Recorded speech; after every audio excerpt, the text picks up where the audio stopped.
खऱ्या देवा विसरून गेले.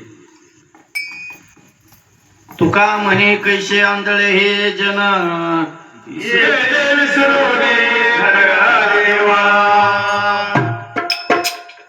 बघा. असा एक दृष्टांत सांगतो. आपलं महिमासारखं एक गाव होत आणि त्या गावात एक दोघ जण दोस्त होत. त्या दोस्ताने काय केलं माहित आहे का?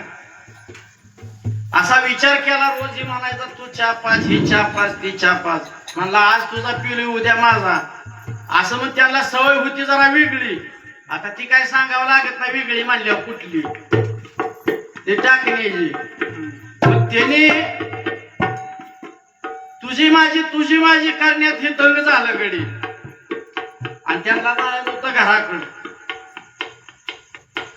मग घराकडे जात असताना एक वाट होती त्या बापांनी वाटेकडे एक विहीर होती. विहीर मग असं लाटपट त्या हिरीकडे तोल गेला एक जणाला. ती म्हणला म्हणला वेगळं घडलं रे बाबा. म्हणला ती म्हणला काय झालं रे? काय सांगाय तुला? म्हणला चंद्र हिरीत पडलाय. म्हणला काय झालं? चंद्र हिरीत पडलाय. म्हणला ही बी वाघ गेला बघायला. म्हणला खरं ही तू म्हणतोय ती. म्हणला चंद्र हिरीत पडलाय. पण म्हणला तू म्हणतोय चंद्र हिरीत पडला पण माझा बाप दार धरतोय. म्हणला तिकडं. आता तिकडे कसा उजेड पडेल? म्हणला तर आपल्याला चंद्र वर काढावं लागेल. म्हणला काय काढावं लागेल? चंद्र.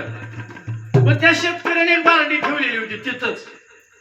मग हिने घेतला दोर आणि वाघाने सोडलाय हिरीत. मग हिरीत वर सोडल्यानंतर आता चंद्र वर घ्यायचा आहे. वर घ्यायचा म्हणजे बारडीनं वर उचलायला लागल्यानंतर पाणी डावळा. म्हणला चंद्र पळून गेला. चंद्र पळून गेला म्हणला. मग असं करण्यात पुन्हा पाणी शांत झालं. काय झालं? शांत झालं. होय म्हणलं ती काय तिथं आहे? म्हणला तू म्हणतोय पळून गेला. ते बघ म्हणला आहे काय. पुन्हा ह्यानी बारडी लावली आणि आता म्हणजे नेटांवर ओढूया म्हणजे निघतोय. ती बारडी जाऊन कडला अडकली एका खेळपटात. मग त्या खेळपटात बारड्या अडकल्यानंतर हे दोघं खचून लागलं खेचायला. असं खेचता काय झालं? त्या बारडीचा जोर तुटला आणि हे दोघं मागे पटकीनं पडले. गेला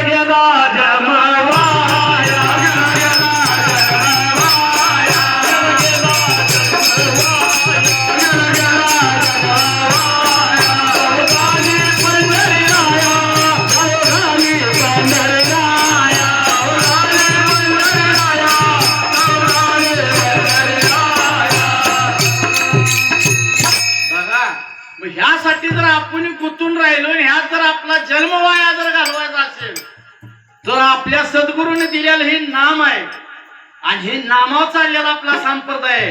बाब दाखव नाही तर खरात घाली. इंचगिरी संप्रदायाचा सिद्धांत आहे. म्हणण्यापुरतं बोलण्यापुरतं नाही. काय नाम तुझे नारायणा, देव तुझे नारायणा, होळी पाशाला